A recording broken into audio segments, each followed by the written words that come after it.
the proceedings will follow. Oh, great. Thanks.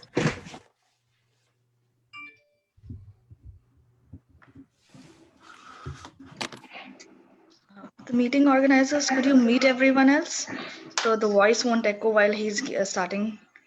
Yes, Yeah, they will do that. They will do Okay, that. Yeah, thank you. we are now quite adept in this technology for the last several weeks working with Zoom. we are live You now. ready? We are online. So good morning to all our participants in the United States, and good afternoon and good evening to others who are joining from elsewhere, including from India. We have today our first New India lecture in this format. Normally, the New India lecture is a physical format which we hold in our consulate ballroom, but given the changed circumstances, we have decided to follow our mantra of being socially distant and virtually connected. This New India lecture series was started in 2018, and inspired by the vision of New India of Prime Minister Narendra Modi. And we have had very eminent speakers in 2018 and 2019. In 2020, this year, our first speaker spoke about India's Project Tiger, the success story of India's Project Tiger. And this is the second New India lecture of season 3. We are delighted that we have with us Dr. Vishwa Adluri, who will be speaking on art and ethics in Indian epic. I think he will concentrate mostly on the Mahabharata. Dr. Adluri needs no introduction. He's a very eminent personality, I would say, Indologist with creative expertise. But for the benefit of those who may not have heard about him, I will just say that Dr. Adluri is a professor in philosophy department of Hunter College in New York, and author of 30 articles and essays on the Mahabharata. His work mainly focuses on the reception of ancient thought, both Greek and Indian, in modernity. He is the author of Parmenides, Plato, and Mortal Philosophy, Return from Transcendence, The Ne Science, A History of German Indology and Philology and Criticism, A Guide to Mahabharata Textual Criticism, and has edited numerous volumes on the Mahabharata and Greek philosophy and religion. Dr. Adluri has a PhD, now just listen to this. He has a PhD in ancient Greek philosophy and 20th century German philosophy from New School of Social Research, New York. He has a PhD in Indology from Philipps University, Marburg, and a PhD in Deccan College, in Sanskrit from Deccan College, Pune. He has also completed translations from German and from Sanskrit into English. Forthcoming books include Narayaniya, Translation, Introduction, Commentary, and Race Philology. So we couldn't have got a more eminent person to deliver the New India lecture today in this new format. I don't know, I hope this format stays with us in one way, but I hope the conditions that have pushed us into this format, they disappear from the world as soon as possible. To moderate today's conversation and to engage with Dr. Adluri, we are very lucky that we have a person of great eminence again. I will start by the bottom line of his brief CV. He trained as a professional engineer. Sudipta Bhowmik received his PhD, MTech, and BTech degrees from IIT Kharagpur. So he is an engineer by training, I must say, but he is an award-winning playwright, actor, director, and has written several plays in Bengali and English. Sudipta Bhowmik plays tell the stories of the struggles and contradictions of first-generation Bengali immigrants and their children with divided loyalties. The unique contribution to Bengali theatre has inspired several theatre scholars to cite Sudipta Das' plays in the scholarly work about diasporic theatre. His plays have been produced and staged in USA, UK, Bangladesh, India, and have been translated and produced in several Indian languages such as Hindi, Marathi, Tamil, and English. His plays have won several awards at different festivals in India as well as USA and Canada. Major theatre journals in India publish his plays, and he has 4 books to his credit. He's also a writer, director, and performer of the popular podcast, The Stories of Mahabharata. So I thought, there could not be a more appropriate and suitable person to engage with Dr. Adluri. So as you saw, he's an engineer by training, but I think his passion dominates his life, and he is a very, very eminent playwright, writer, director. And I have personally, I can vouch for his the plays that he writes are for the people of India who live in the United States and their issues. And I remember I saw Apaharan, which is about parental child abduction. Again, a very hot topic in the United States, in the Indian community. So I'm very happy to have Dr. Bhowmik join us in engaging with Dr. Adluri. Without much ado, I now hand over to Dr. Bhowmik to conduct the proceedings from here with. Dr. Bhowmik, it's over to you. Thank you. Can you hear me? Yes, loud and clear. Okay. Thank you, Mr. Chakravarti. It's really an honor and pleasure to be able to moderate this discussion on Mahabharata. As like all Indians, so we grew up with Mahabharata. Mahabharata is like in our bloodstream in many ways. And I, as personally, as you know, as you said, that I have a podcast that called The Stories of Mahabharata, which is pretty popular all across the world. And I consider as a dramatist as well as a storyteller, I consider myself to be a storyteller, somebody who tells the story, creates the stories.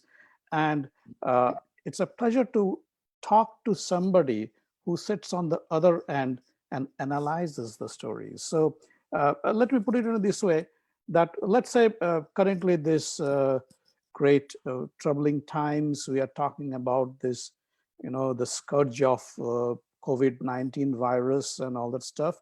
Now, if you want to know about the virus, we have to go to a virologist or an epidemiologist, okay, in order to know about the mechanics of it, how the meaning of it.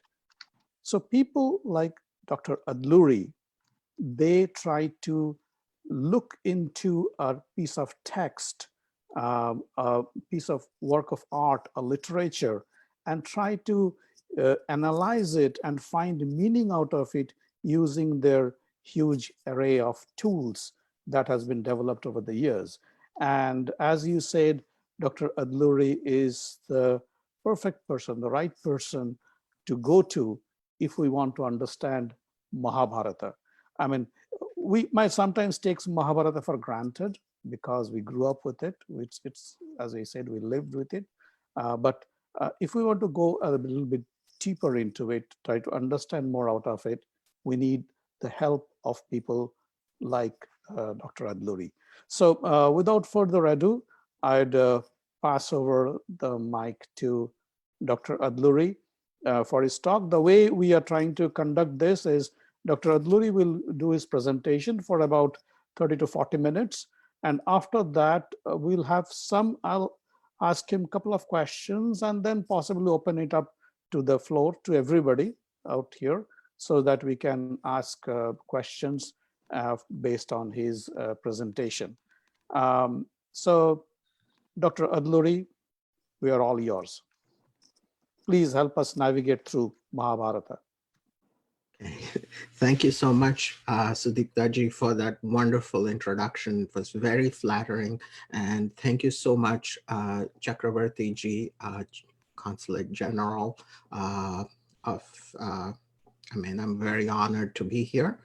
Thank you very much for the support of all my teachers, Swami Prabhupada Saraswati, Rainer Sharma, living, dead, well, mostly dead now, and all my friends, supporters. Thank you.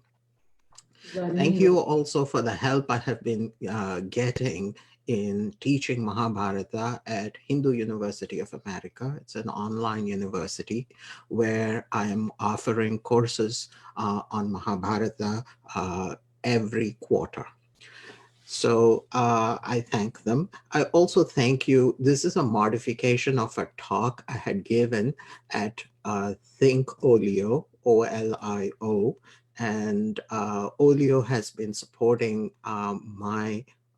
my talks and my public speaking for many years. So shout out to Olio as well.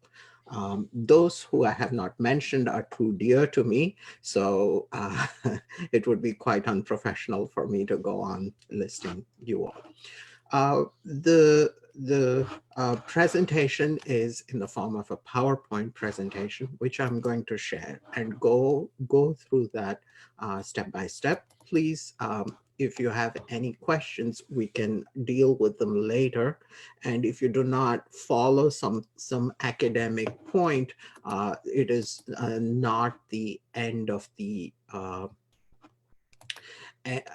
it's not a big deal, because most persons who even have a kind of a familiarity with Mahabharata will agree with my conclusions, although the task here is to present those conclusions in a way that are relevant to us today.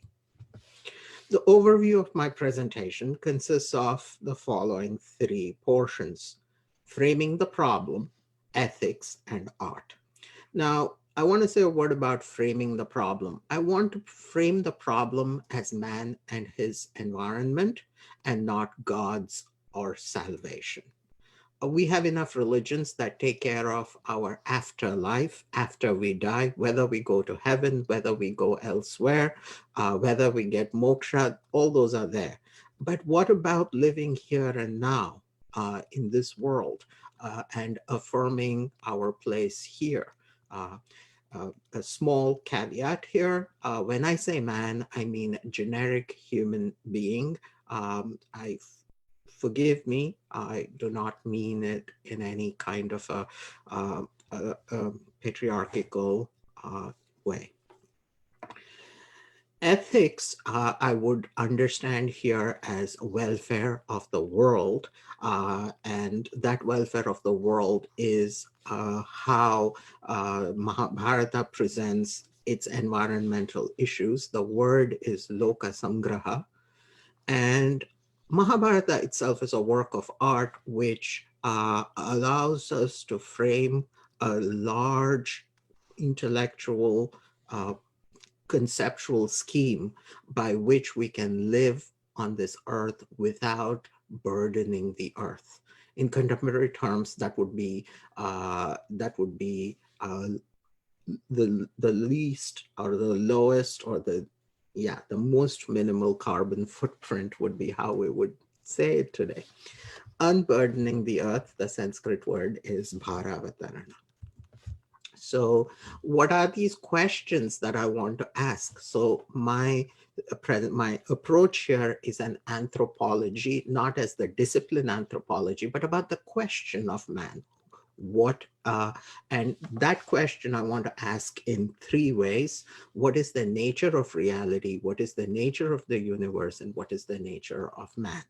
So I think that we should not even ask the question, who is man, without also asking what is reality and what is man's place in that reality. The second way in which I want to ask this question is, what is man's destiny? What is man supposed to do? Does man have dominion on the earth? Can he just conquer and plunder the earth? I just found out yesterday that during European colonial times, only 6 small, insignificant countries were not colonized. The rest of the world was colonized. There is a massive ethical question here about what the rights of human beings are. Have they just appeared suddenly over the last 20 years, or is there a history to it? And is man the steward of nature? Is man supposed to help God clean up the mess that happened when creation happened? And finally, disaster. Is there a destruction or a disaster upcoming? So in the interest of keeping this a bit sane, I'm only going to do the first two. So it's up to you if you think that whether there's a disaster or destruction upcoming. What are the possible causes for ecological crisis? Just on top of my head, without making a big deal, without researching it fully and exhaustively, these are some of the reasons you could think about. We could be overpopulated. There could be emissions, or there is excess greed, or technology could itself have become a problem. Maybe our resources are being depleted, such as clean water or oil, and so on. Bad governments are being blamed everywhere. Is it because of human ignorance, human inertia, human intelligence? Because, and I don't mean that we are stupid. I mean, we could be too smart for our own good. And is the ecological crisis the inevitable fate of the universe? So without guessing about these things and gathering data about these things, because I'm a philosopher, let me go to a philosopher to see how he would look at the ecological problem. The philosopher is Lynn White. He The works, last of the, yeah, look how. It's the last of the Punta Benkies. okay, Lynn White Lynn White Jr. was a professor at Stanford and Princeton. He died in 1987, so this is pretty recent. And in 1966, he gave a lecture to the American Association for the Advancement of Science, in which he says something is wrong with our very historical consciousness of who we are. He says, especially in its Western form, Christianity is the most anthropocentric religion the world has seen. And I think this word anthropocentricity, if I may, is the most important word in this presentation. That somehow we think that God made the whole universe just for humans to live in it, just for humans to exploit it, and just for humans to live, die, and come back to heaven. Most Western science was cast in the matrix of Christian ideology. So somewhat over a century ago, let me just move this thing. Okay.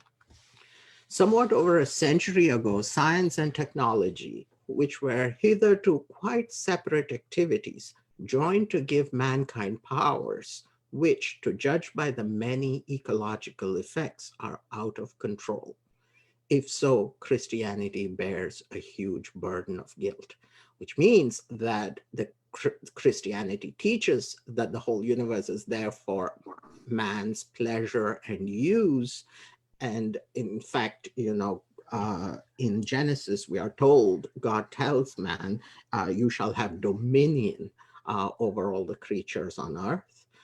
So if that is the case, says Lynn White, science makes it much worse, because science actually gives you the tools to increase the exploitation. And in that case, Christianity bears some guilt. Then he goes on to say,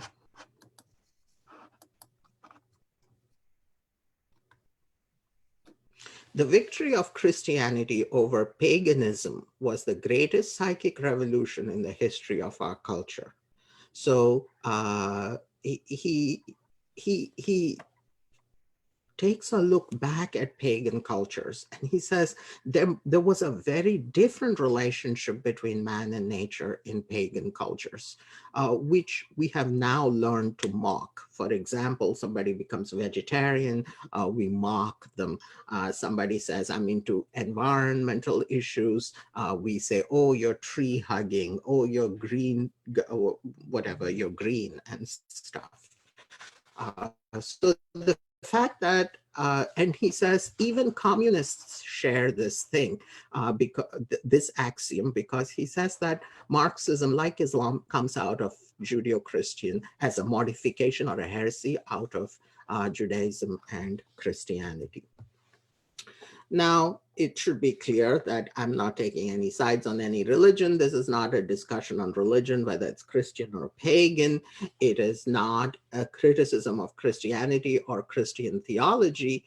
In fact, Christianity is much more complex than even some conservative Christians say. So for example, here is a tweet. I worship Jesus, not Mother Earth. He calls us all to be good stewards of the planet, but doesn't mean I have to care about global warming. And Erik Erikson has a huge following in the United States. So to extract from this anthropocentricity, this belief that we humans are the center of it all and everything is there for us, but we are not responsible for anything. This anthropocentricity is based on a kind of a theology, a kind of a view of what God is and what man's relationship to God is. So in terms of those three terms, design, destiny, and disaster, the design of this theology is that reality is a linear historical story from creation to the fall of man in paradise. And now we are in a waiting period until salvation. And once this salvific event for all people that they're either damned or saved happens, history will be over. So this sort of one-line segment notion of history is a part of this theology. And as I mentioned earlier, man has dominion over animals and nature because man is created in the image of God. So the idea image of God has been interpreted as if God, of course there's a God in heaven, but man is the God on earth. So, and the God in heaven is just there to ensure that I remain God on earth. Destiny. Man's destiny is to be hopeful of a future which God will take care of. So God will take care of nature and God will take care of salvation. And finally, disaster. The apocalypse is the end of God's plan, which is seen in human history. So at the end of this, there'll be a huge apocalypse and God will end everything. And so there is really no need in this theology for me to feel responsible for this universe. This view has come under a lot of criticism, especially by a German philosopher, Martin Heidegger. He lived from 1888 to 1976, and the main translator and his friend in the United States, Joan Stambaugh, was the person under whom I wrote my dissertation in the New School. So Martin Heidegger is a complicated person with a very problematic political agenda. But besides that, he also revives the question of being. So what is being?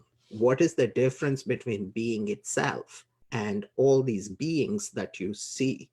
So if you translate that into Sanskrit terminology, this distinction between being and beings is the distinction between Brahman and Bhutani or beings. What is truth? How do we relate to the truth?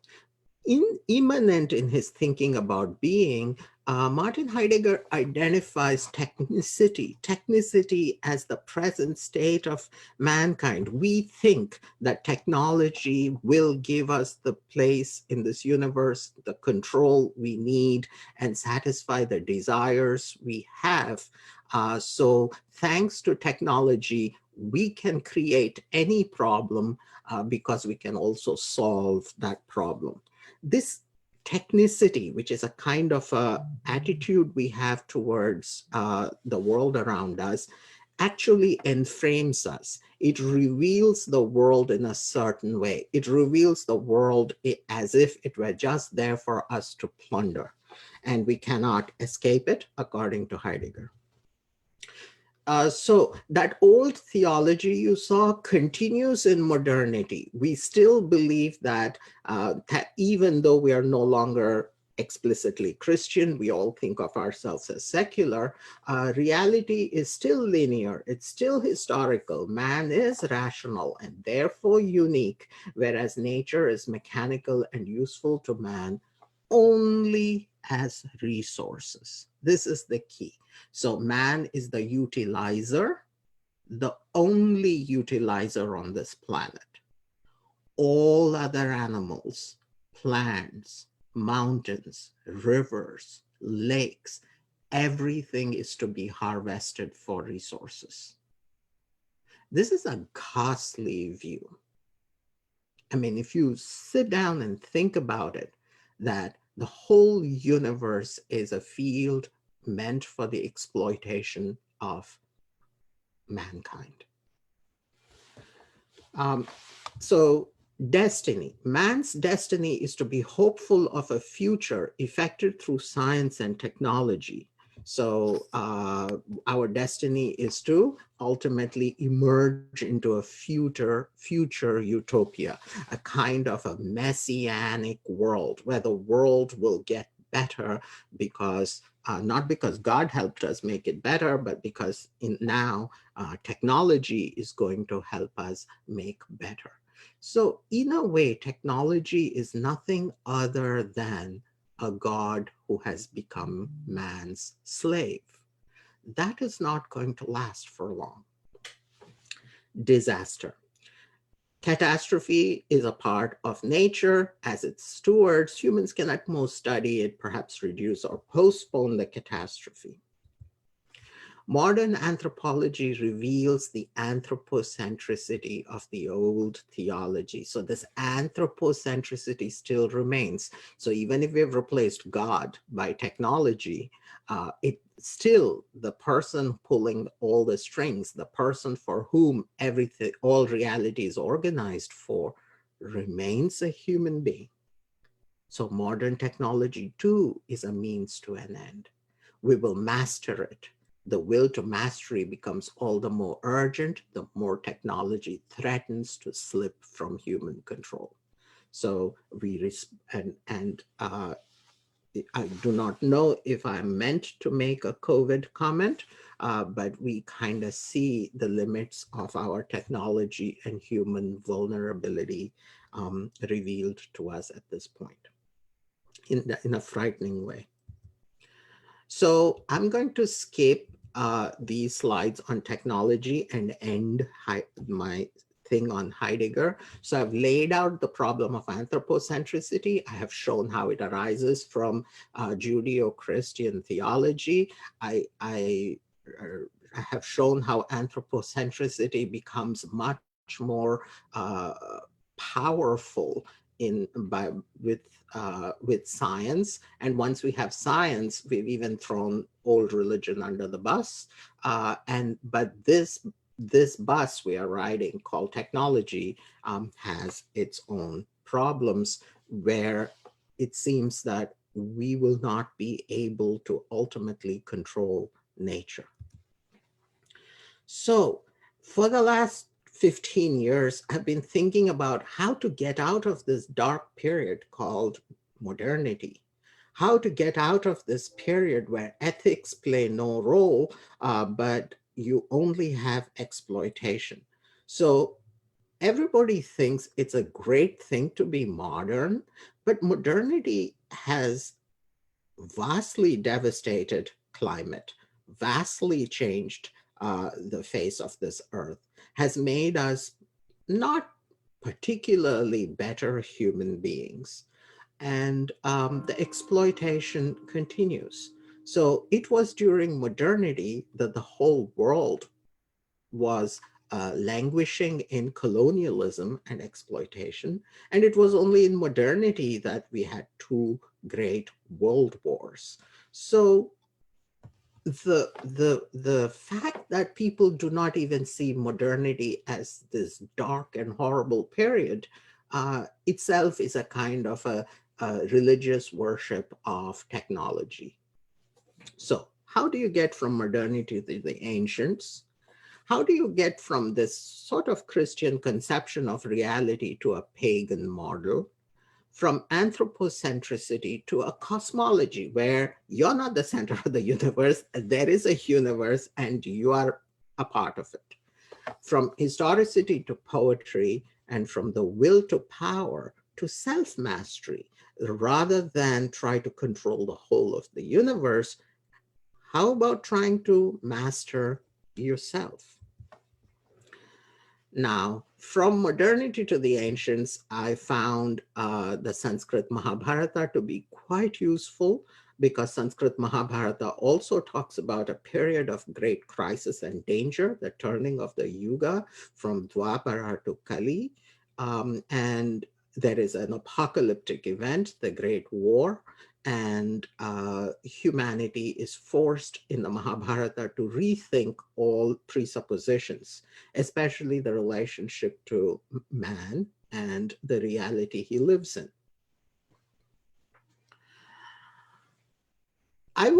The Mahabharata is the culmination of the Vedic tradition preceding it. It also supersedes the Vedic tradition, and a mythopoetic tradition after the Vedic tradition.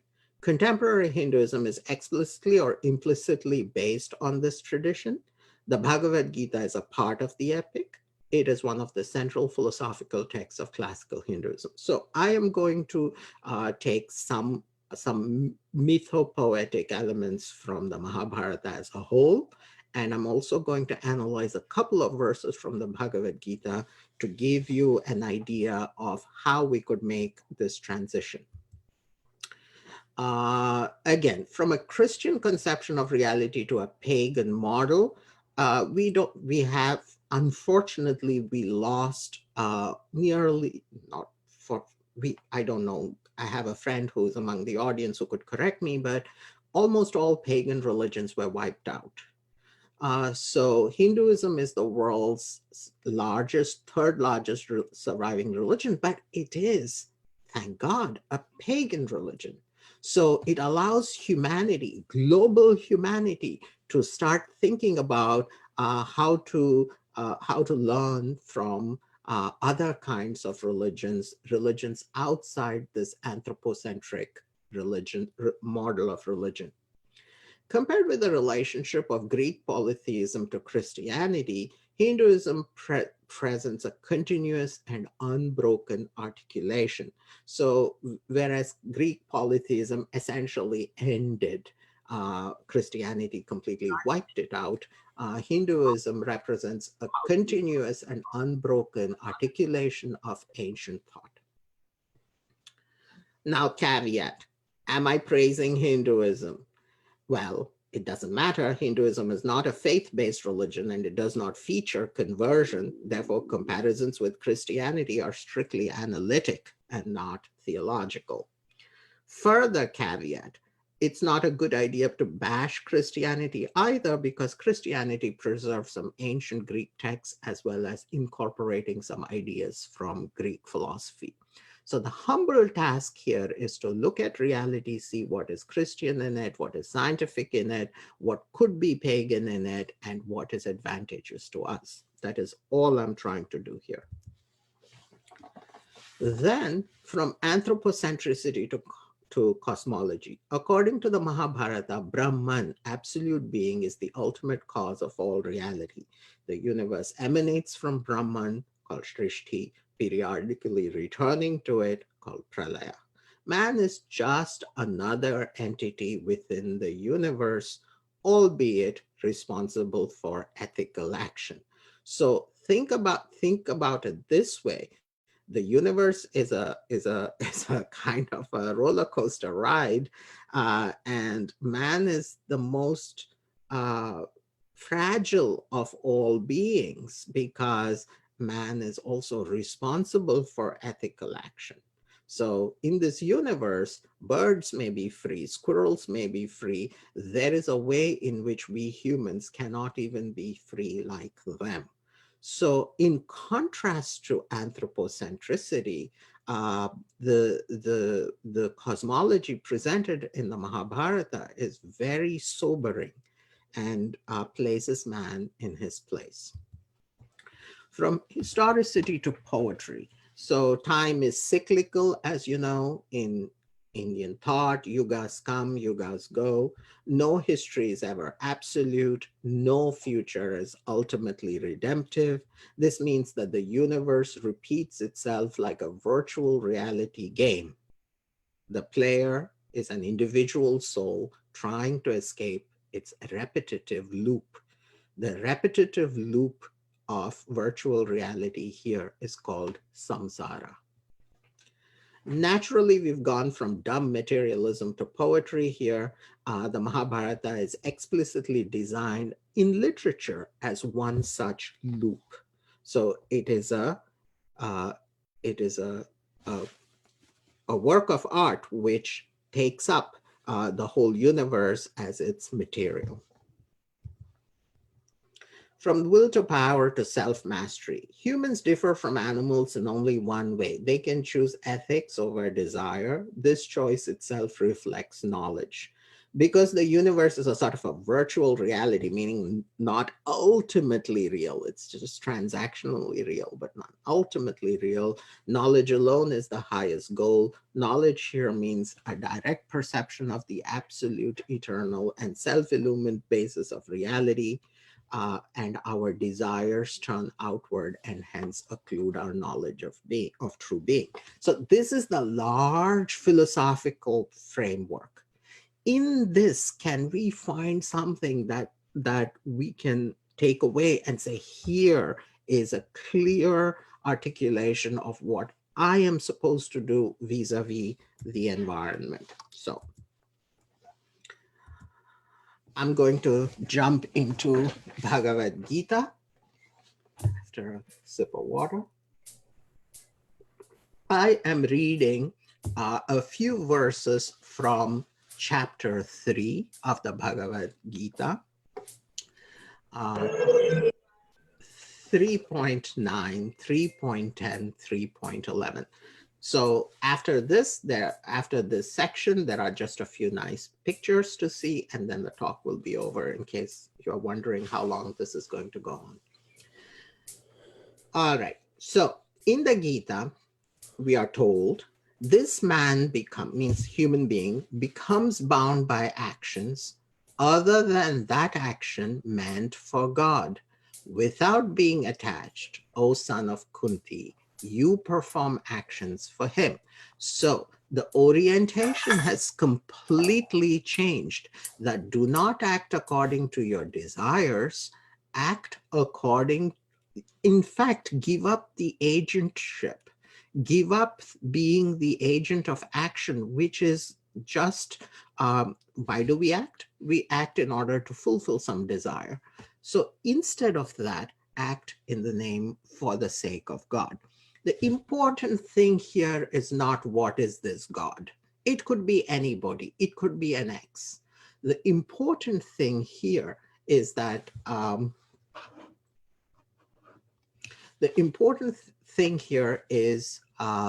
who is man? That was our question. Man is not someone who ought to act for fulfilling his own desires, but is obliged by ethics to act as if he were an agent for a larger plan. Next, in days of yore, having created all these creatures, beings, together with the sacrifices, the Creator said, by this you multiply, let this alone be your yielder of the coveted objects of desire. So if we can fulfill our desires, but we may do so only through sacrifice, meaning ritual action. What is ritual action? Ritual action is action which is guided by principles. Those principles are ethical principles which cannot be perceived by the senses. They have to be revealed.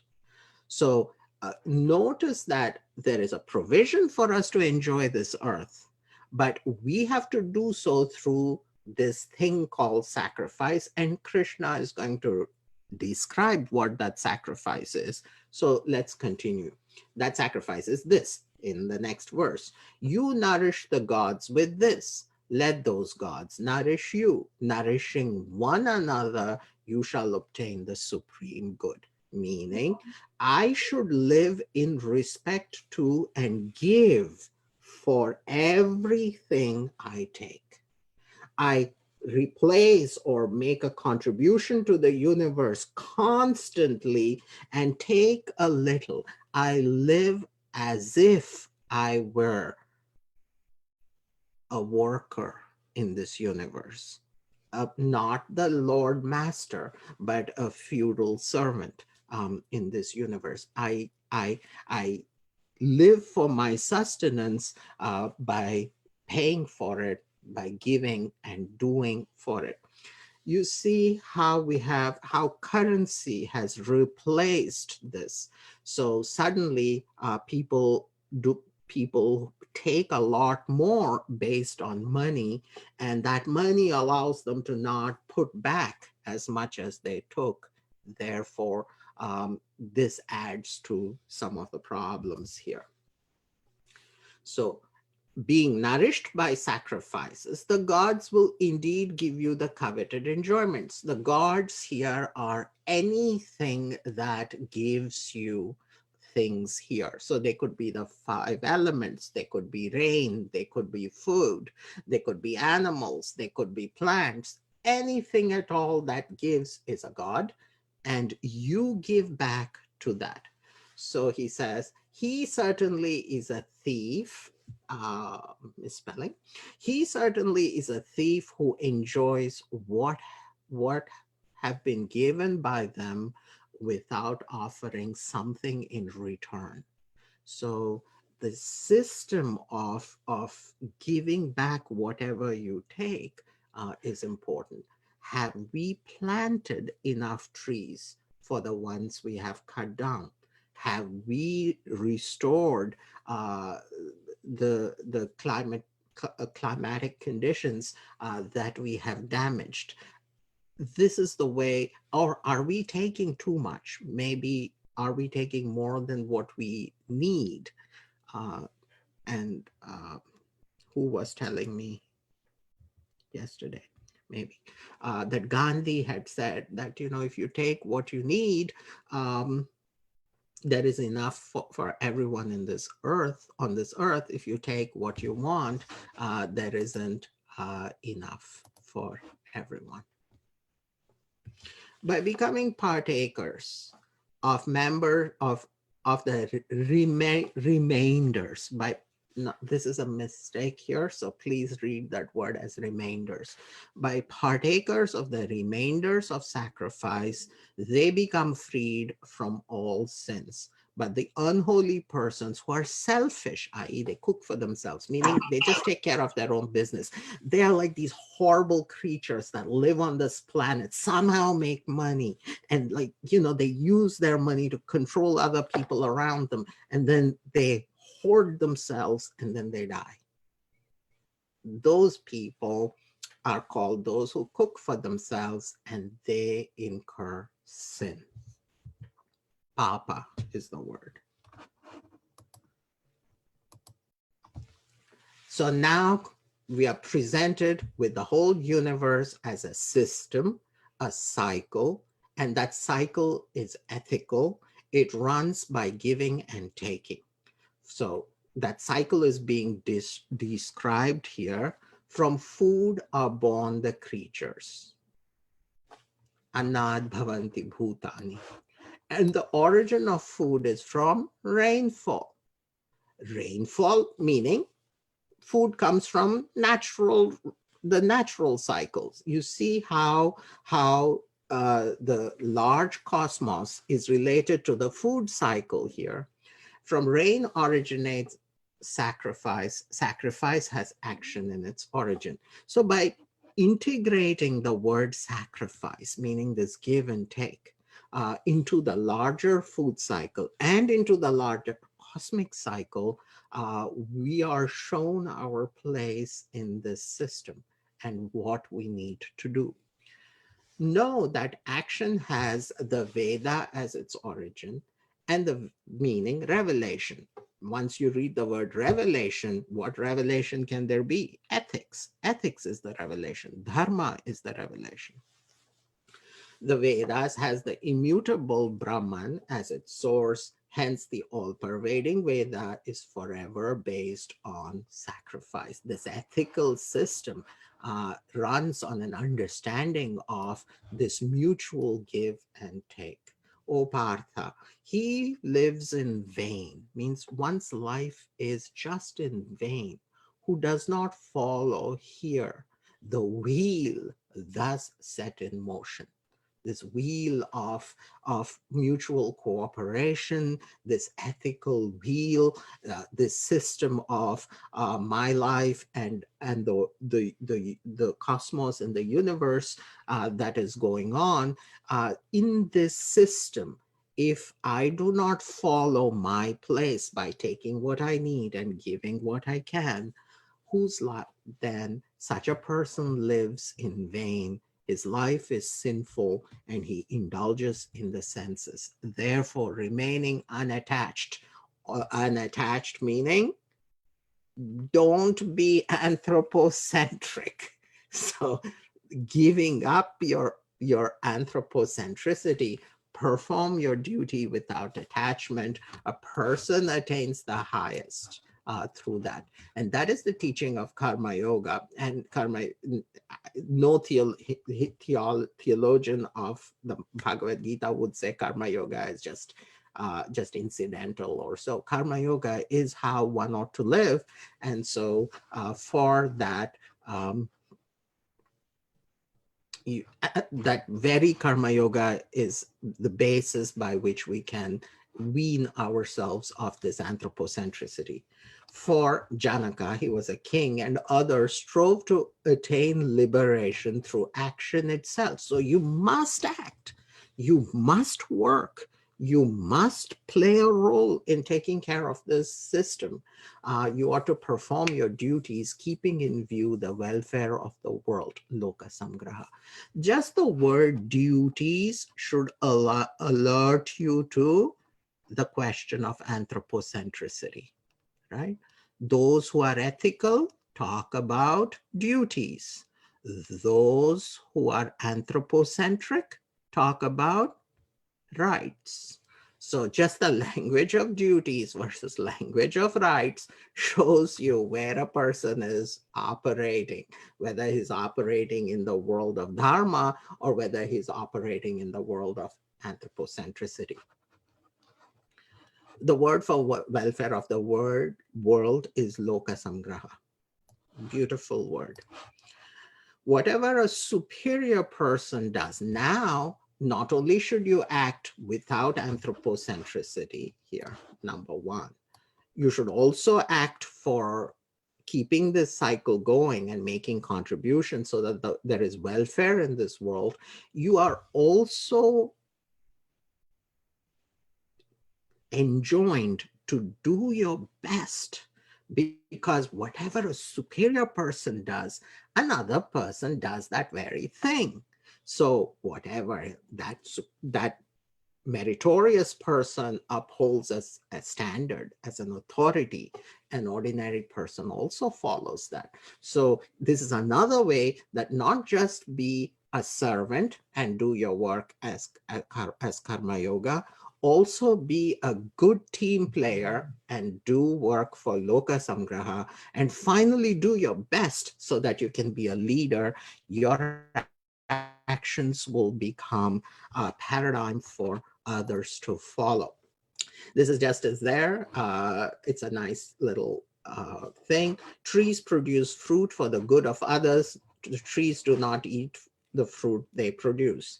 The rivers flow for the good of others. Cows give milk for the good of others. We human beings should also be for the good of others. Whatever we produce or whatever we create should be for others, not for self-satisfaction. No, it should not be this way. You shouldn't even ask yourself, what do you think? What do I think I would like to do with my life? It already shows a kind of a demonic disposition. A divine disposition will say, how may I serve? How can I become useful?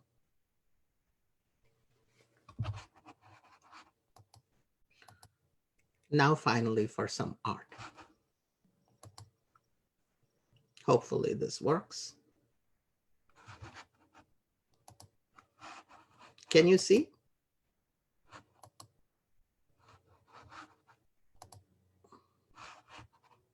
Yes, Professor Adluri, we can see. Okay.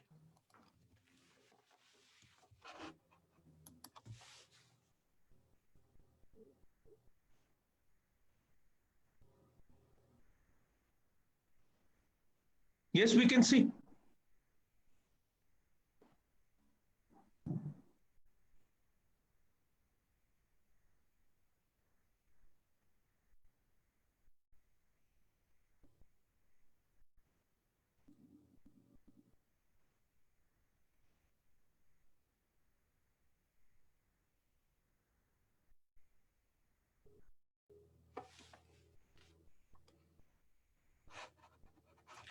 Good. So what you just saw was the caves of Udayagiri. Was a depiction in Madhya Pradesh of a cave in which the Brahman, in the form of a boar-headed god, is uplifting Mother Earth. This view comes from, this narrative comes from the Mahabharata. It comes as follows. So let me continue sharing the PowerPoint to look at the final screens on art. So I'm done with the ethics portion. Now we're doing with the art portion of the Mahabharata. Here we go. So if you look at this 5th century CE cave, it shows the Lord standing here, having rescued Mother Earth. And she is sitting on his shoulder, tenaciously hanging off from his snout. This is our Mother Earth, always in a precarious position, waiting for the Lord to save. And if all these numbers show the detailed iconographic details of these images. So all these personalities are developed within the Mahabharata. So the Mahabharata is giving a complete encyclopedia of iconography for art. But only that is art which contributes to Bharavatarana, that teaches this unburdening the earth. Then here is a of this close up, and here you see the boar head here, and you see Lakshmi sitting on his shoulder, almost slipping off. It's only the garland that is upholding, and she's has her hand up, and she's trying to hold on to this. So by the time of the Guptas, then, the elements of the Mahabharata's theological, iconographic, environmental program had become widely recognized and translated into stone, into other plays, and so on. If anthropocentricity is the problem, as I presented it, then envisioning the university as a dharmic system in which we are obligated to be unselfish is the answer. And by showing you the Gita and the Mahabharata,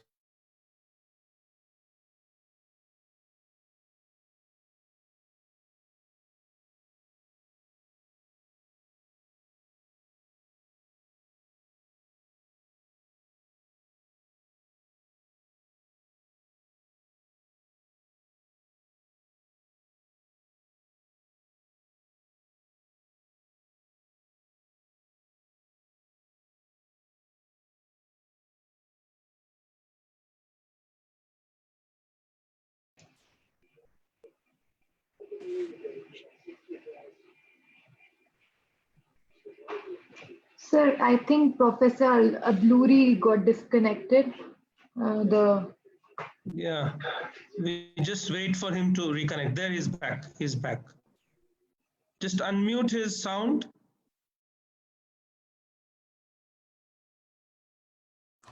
Yeah, Okay. there you're back, Dr. Adluri. Okay, thank you. Thank you for doing that. Okay, let's continue. So the 19th century prejudices continue to this day, that Indians are sannyasins and they don't value progress and so on. But ascetic values do not mean withdrawal from life. Rather, we value something about consumerism. So even if we all should not become ascetics, actually Krishna says you all should just do your duty, the value we attach to renunciation is such a beautiful ideal. It puts everything else in perspective. Whatever the ultimate goal be, nirvana, moksha, going to heaven, etc., action is absolutely necessary, but such action is ethical and operates not only on an individual level, karma yoga, but also on the macroscopic level of the ecosystem. So that was my presentation. And thank you very much. Thank you, Dr. Adluri, for this wonderful presentation. And obviously, we have tons of questions. I mean, I have a lot of questions, and I'm sure a lot of the audience also has questions. Let me start off maybe, and then we'll gradually pass it on to others. I have a few questions. Maybe the first is much you spoke about it. I mean, you talked about Mahabharata from or the entire presentation from 3 points of view, like the framing of the problem and then the design and thing, and you presented some of the iconographies. Now, talking about Mahabharata as a text, do you consider that as a work of art? And you talked about from historicity to poeticity, but is Mahabharata a piece of art, perceived as a piece of art, to be enjoyed as a piece of art, or is it like a religious scripture which needs to be deciphered, understood, and analyzed and take lessons from, or maybe both?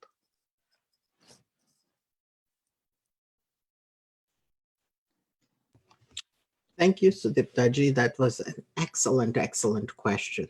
And it allows me actually to put into perspective what I have briefly outlined. Let me just give you a short story. The Mahabharata itself consists of gods descending into human forms and having this battle out for the sake of unburdening the earth to kill bad kings. But the prelude to that story, that whole framework, is that Mother Earth has become burdened. Taking on the form of a cow, she goes and complains to Brahma and says, I cannot bear this burden anymore. Unburden me. And they all go to Vishnu and ask Vishnu to descend into the world. And Vishnu says, okay. And he gives his assent. And with the assent of Vishnu, Brahma and Indra's plan to unburden the earth happens. From the beginning narrative of that, which sets the stage, right, for the whole art, literary program of the Mahabharata to unfold, to right in the middle, when Krishna gives Arjuna the message, Krishna gives the message to Arjuna to save Arjuna, yes. But notice that Krishna does not, crack the whip or put his hand on Arjuna's head and say, okay, you're saved, right? The salvation event is there pedagogically for us to learn from. However, the Bharavatarana, the unburdening of the earth, is going on all around. Right? So the God descended maybe also for moksha, but expressly for that Bharavatarana. So that poetic, literary, tragic aspect of the Mahabharata, that artwork of the Mahabharata raises it up from just some history. Who cares if there was a war, right? There are so many wars going on about us. In the COVID news, they don't even come up anymore. So it's not just that it was some war, but that it has that poetic meaning of Bharavatarana, which has been teaching Indian civilization for 2,200 years at least. So thank you for that question. I hope that answers that. I'll have another kind of a follow-up question. You spoke about, I mean, in fact, the topic of this is ethics, okay? And in Mahabharata, we hear this term dharma in various contexts, okay? Mm-hmm. And sometimes also in contradictory ways. Mm-hmm. Do you equate ethics with dharma? Well, I have written about it quite a bit. So if anyone wants, I can send you those papers. But for the time being, I can show you one thing.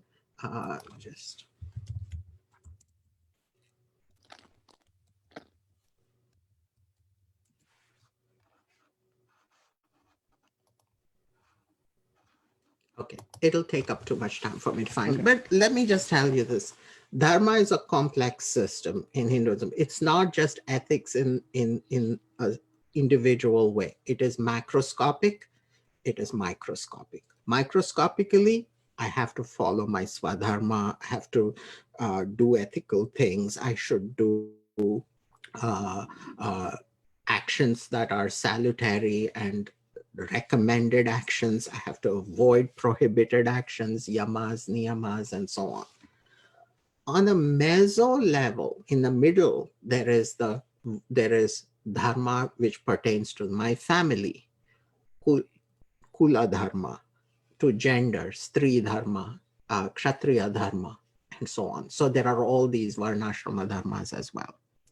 Then there is the level of the forces of nature themselves. The natural laws are also part of dharma.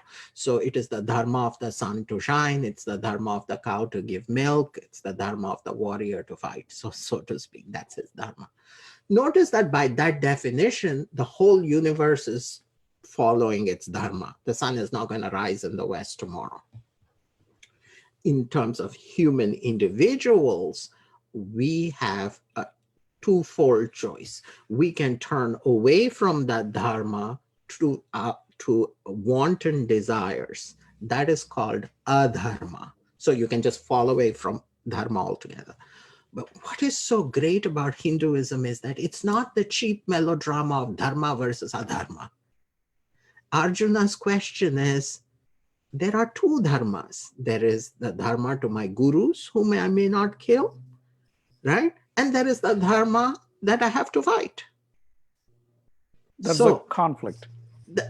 So the whole ethical system in the Mahabharata is laid out there for not only as what is dharma, what is adharma, but also within dharma, what is swadharma and paradharma, and the samvada, the dialogue, and the dialogicity itself is so ethical. It's so people may have different views and they may both be right. Ethical action would be for both of them to sit down and talk about those, have a dialogue. Just having a dialogue is the ethical thing to do. So the Mahabharata is saturated with that ethical spirit of dialogue. In fact, artistically speaking, the whole book is a dialogue between Shaunaka and Ugrashravas. Got it. Yeah. One last question before I pass it on, I'll just take the permission, is a simple question. I heard on one of another talks also. So when we read a complex text like Mahabharata, should we follow some kind of a guidance in order to read and interpret it properly? I mean, there have been various commentators on Mahabharata who have come up earlier, and you spoke about this, also the critical edition. Various people have come up with their own, upakyanas or all short stories they've put in, given their spins into the stories. And but in order to read and interpret it,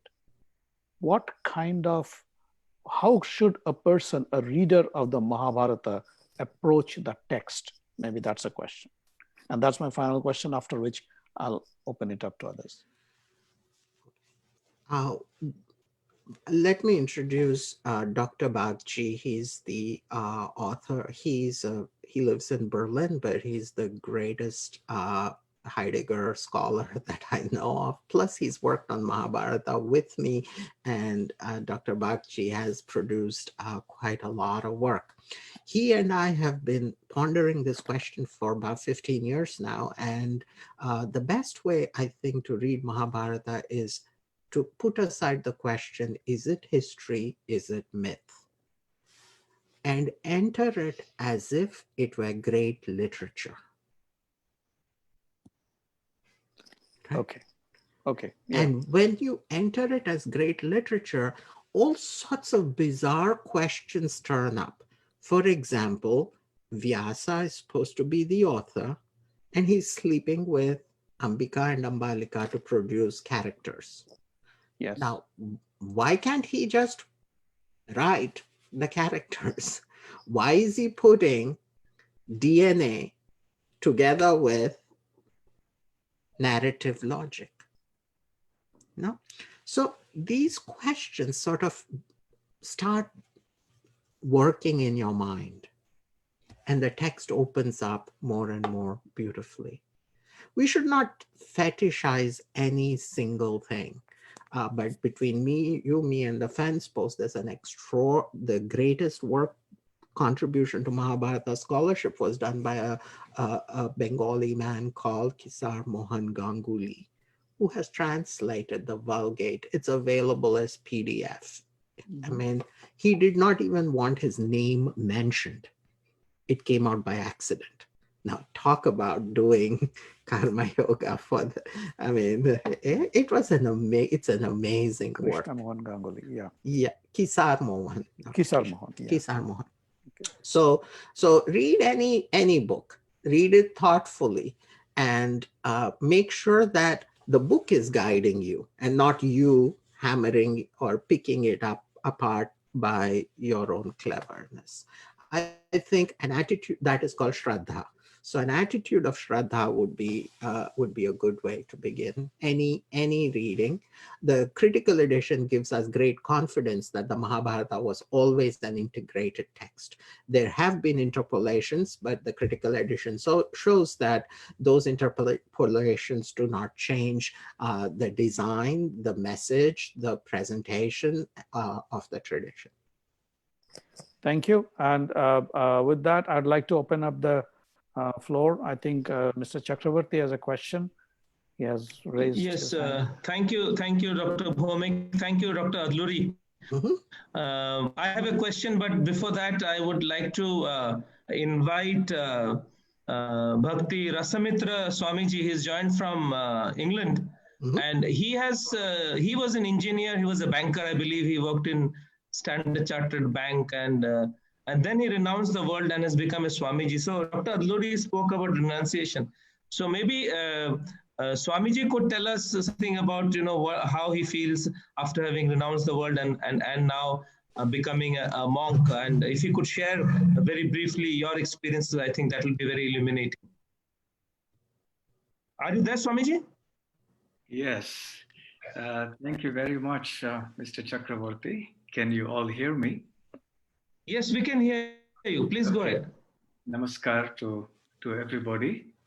And thank you for giving me an opportunity to participate in this.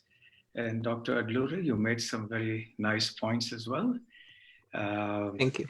Particularly the points about the anthropocentric view of the world being focused on rights and the dharmic view of the world being focused on duties.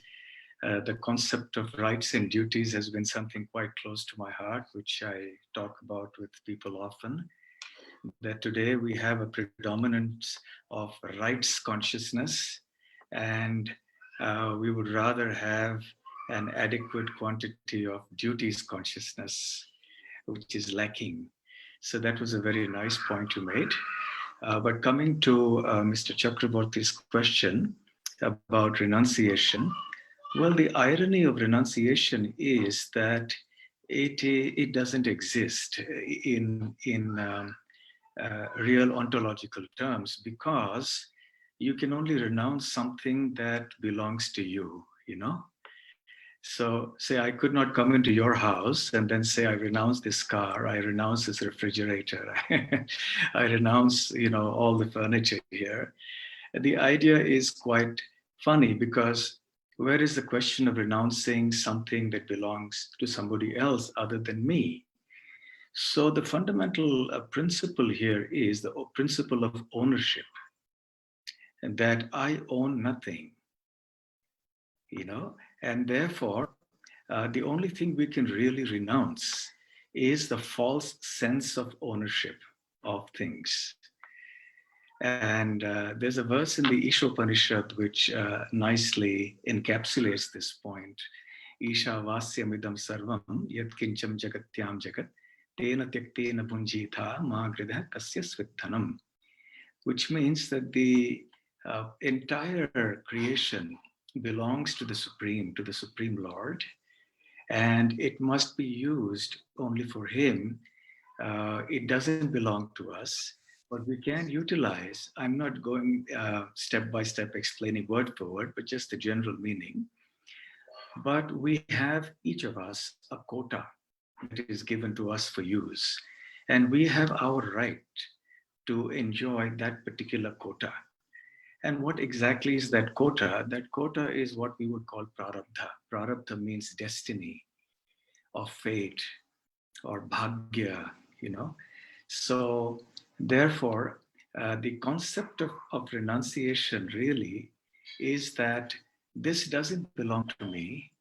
I was born in this world. All I can do is recognize the true ownership of that Supreme Lord and be thankful for whatever quota that He has granted to me. And I use whatever has been granted to me with gratitude and in His service. So life is meant to be lived in gratitude and in service, and not in a spirit of exploitation and false ownership and controllership and enjoyership. So therefore, as a sense of renunciation, really speaking, I don't see that I have renounced, but all I can say is that I'm trying to renounce the idea that I am the enjoyer, the proprietor, and the controller. So I think the path of external renunciation is really something that is meant to deepen one's sense of internal renunciation. And renunciation, actually, truly speaking, is internal. And the act of taking external renunciation is only something that facilitates that fosters that. So as far as renunciation, I will say it's work in progress. So I hope that answers your question, Mr. Chakraborty. Oh, that was very, very nice, Maharaj. Thank you, Mr. Chakraborty. Thank you. Thank you. Sudipta, you please go ahead and moderate. And I don't know if there are any questions. Any other questions from anybody? Since please go ahead. You can raise your hand and ask your questions to Dr. Adluri. Hi, Dr. Adluri. This is Sudipta Bhattacharya from New Jersey. I had a question. So now the Himalayas are visible to a lot of people from their homes, and they haven't seen them, those beautiful ranges, in the past 30 years. So what is your take on that? Is there a meaning to that revelation?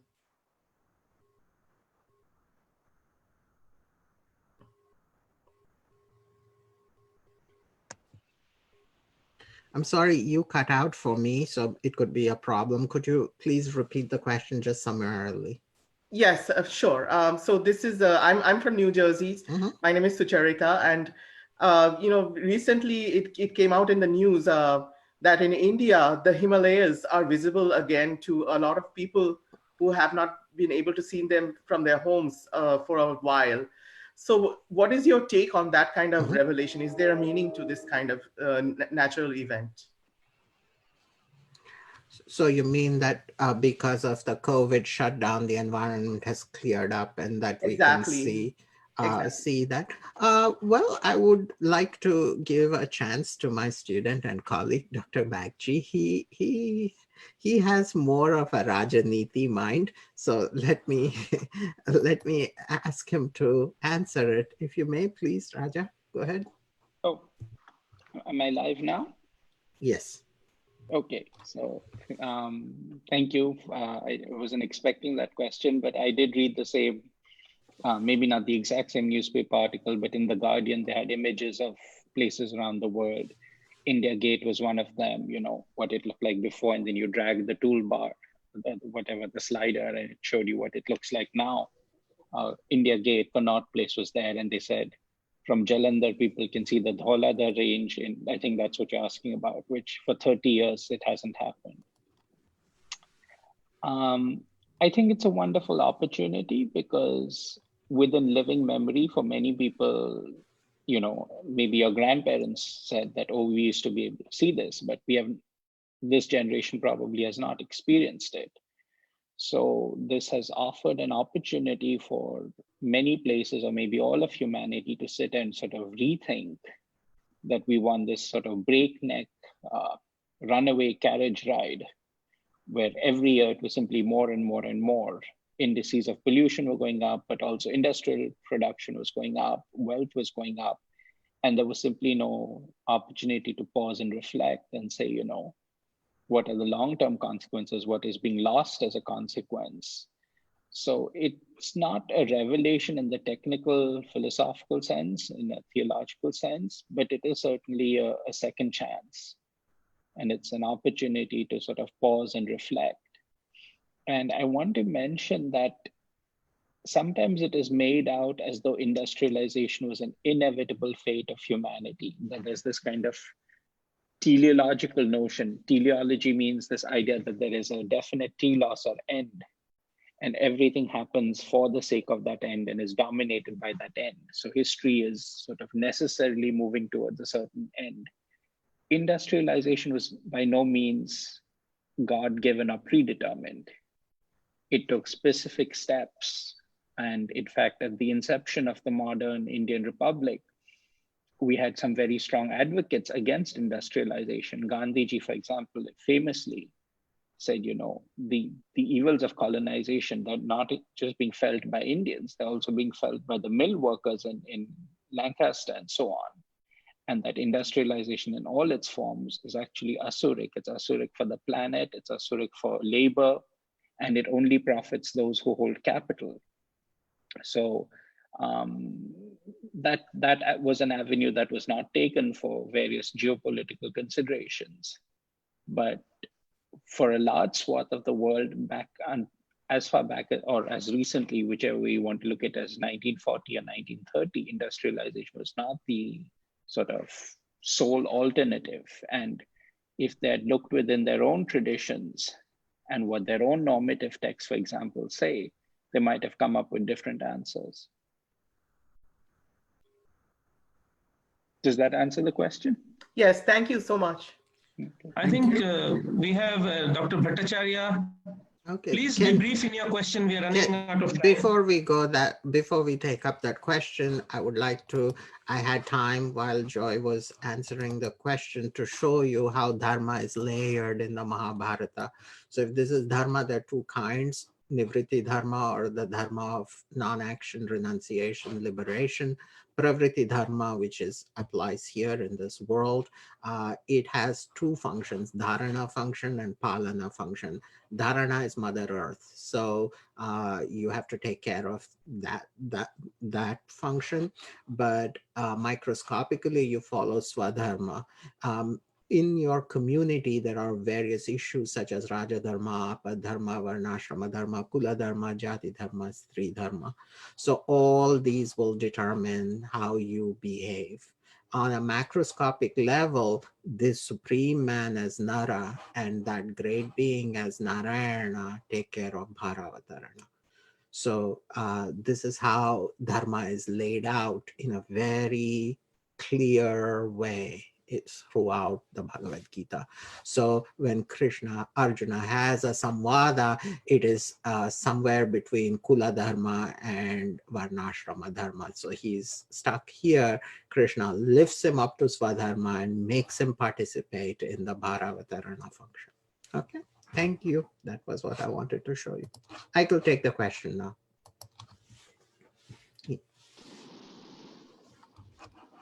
Yes. Should I speak? Yes. Should I Please. ask the question? Please, Neelaji. Yes, please go ahead. Yes. First of all, thank you so much for an amazing talk and a dialogue and the Swamiji clarifying renunciation. I have a question about the problem of knowledge, actually. And let me quote the villain here, Duryodhana, who had said very famously, Janami dharma nacha pravritti, Janami adharma nacha nivritti. So just having enough knowledge is never a solution. Not just that, unfortunately, the virtual reality loop, the Mayavadi version of the tradition, has actually somehow desecrated the Great Mother. And there is a sense of, all we know, all we need is knowledge. As soon as we know I am Brahman, everything is Brahman, at least certain kinds of interpretations of this amazing Advaita understanding has led to a kind of, well, if not a kind of indifference, but definitely, a sense that this is all Maya. So why worry? We know. So the problem of knowledge, I think, Duryodhana very, very powerfully presents, that is knowledge enough, or the transformation of the self, or recognizing what Swamiji so beautifully said, we do not really know, we do not own anything. So what is the method? How do we really get out of just knowing? Knowing is not enough. May I answer? Okay. Yes, please. So there are many parts to that question. One part of the question is whether in India there is, that we do not get into progress because there was Mayavada. The real reason we've been colonized for 200 years and completely looted. So I don't think you can put the blame on Mayavada. At most, you might say, is there a potential in Mayavada that prevents you from participating more actively in this world? And I think my whole presentation was sort of to say, no, we are enjoined to action, and we are enjoined to ethical action, taking care of the environment. That is the karma yoga portion. That is, so I'm not going to get into the Mayavada portion. It's a detailed answer, but of course I disagree, and I will say no. By knowledge, we are ambiguating on what knowledge is. When we say Mayavada, it does not mean that the phenomenal world is not really real, but it is an ontological document. For example, is the Zooms, are we meeting for real? Right? And just because we are not meeting for real doesn't mean that we shouldn't follow the ethics of communication. And you ask me about the Mahabharata and I start talking about Homer's Iliad, that would be unethical. Okay. The final question is how to get to that knowledge. It is through ethical action that you become ever more ready for that knowledge. It is through that ethical knowledge. So, Rahul, can you mute yourself, please? All right. So those are the answers. And finally, that quote you gave me about Duryodhana's thing, it is not in the Mahabharata. It is a prayer that it's a separate prayer that was created outside the Mahabharata, where all the Pandavas and the Kauravas go to Vishnu and they pray, and when Duryodhana's turn comes up, he stands up and says, you know, you were the one that made me do all these things. I knew dharma, I couldn't follow it, but so it's outside, but it makes your point very well anyway.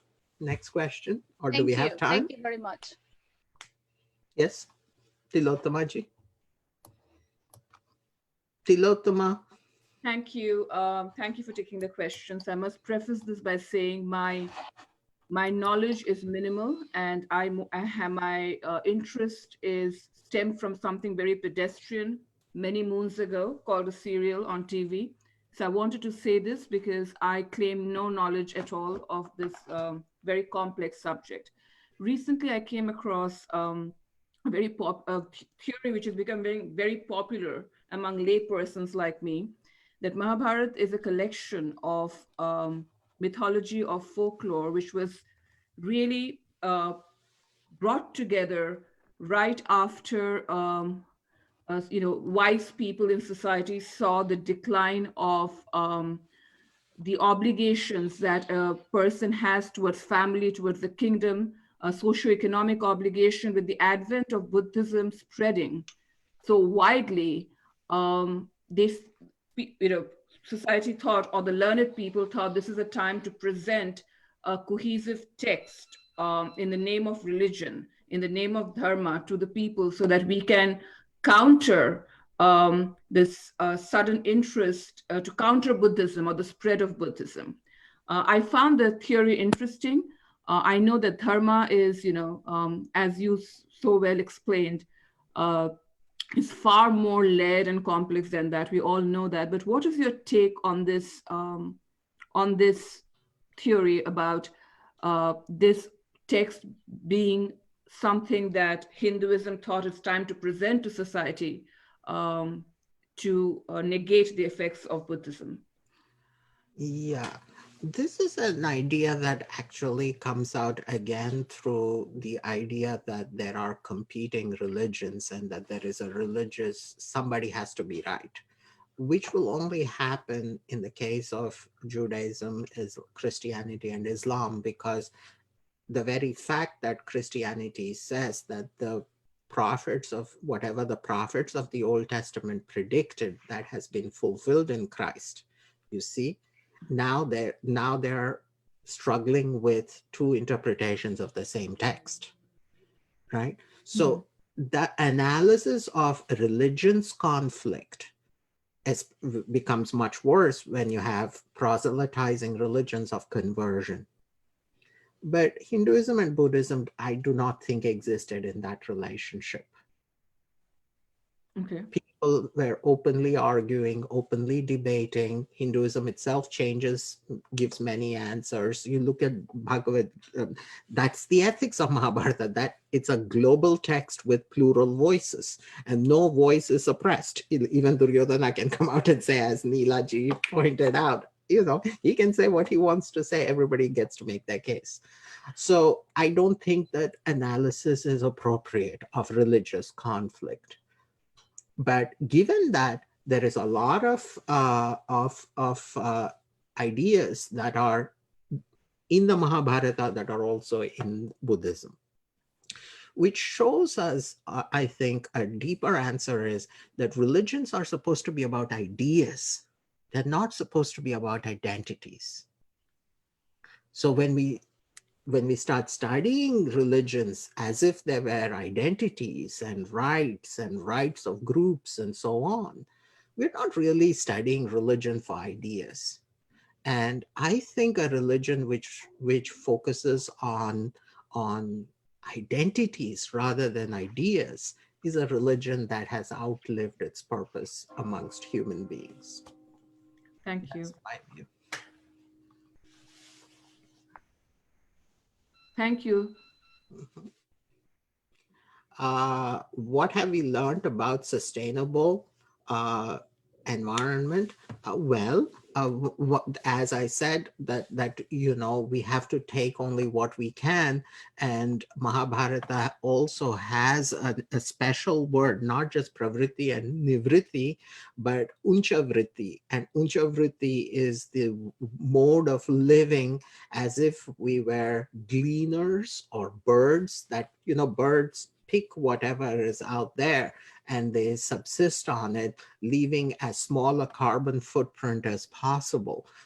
This is one of the highest modes of living. All the rishis live like this.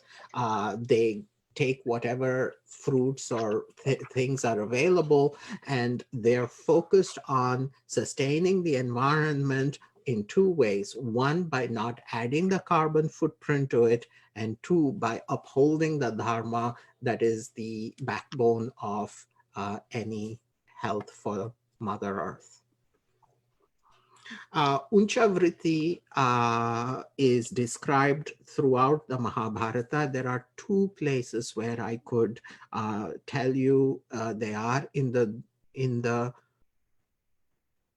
Vana Parvan, the third book. There is an upakhyana called Mudgala Upakhyana. So it's towards the end, just before Draupadi gets kidnapped in the forest.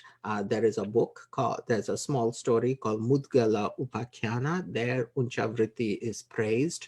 Unchavritti is also praised in Ashvamedhika Parvan, when Yudhishthira performs the Ashvamedha after his victory. There is this mongoose that comes and rolls in the thing, and the mongoose is half golden. And the mongoose says, your Ashvamedha was not so good because I thought it would make my other half also golden. So Yudhishthira asks, where did you get the first half of golden body? And the mongoose says, I was rolling in the crumbs left by an Unchavritti Brahmana. So Unchavritti is praised above even Ashvamedha in Mahabharata. Any other questions? Ganguli, you can go ahead. Is that me? Okay. This is yes, please go ahead. Okay, a very quick question. You did talk about karma yoga, but there is a sense of complacency that kind of is promoted with this philosophy and theory. I think, should not a disquiet be imperative to have a bias towards action?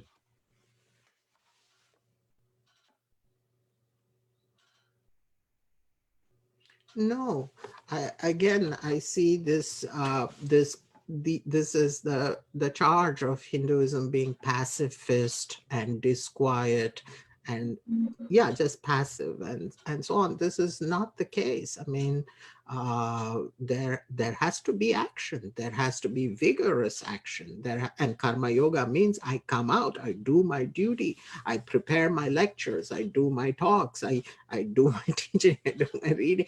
I have to go on contributing. So it is not a quietist life at all.